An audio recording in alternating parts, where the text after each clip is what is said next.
Tim intelijen Kejaksaan Tinggi Jambi menangkap seorang jaksa gadungan yang mengaku sebagai pegawai pada Kejaksaan Tinggi Jambi. Pelaku ditangkap saat tengah melakukan transaksi rental mobil di salah satu kafe di kota Jambi.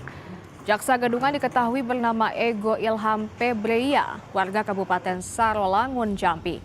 Awalnya, pelaku hendak melakukan transaksi rental mobil dengan menggunakan tanda pengenal Kejaksaan Tinggi Kalimantan Selatan. Kepada pihak rental, pelaku mengaku baru saja pindah tugas ke Kejaksaan Tinggi Jambi.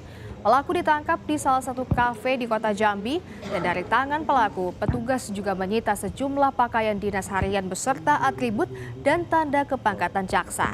Dari keterangan pelaku, ia mengaku berpura-pura menjadi jaksa sejak tahun 2024 karena malu kepada keluarga setelah gagal mengikuti tes.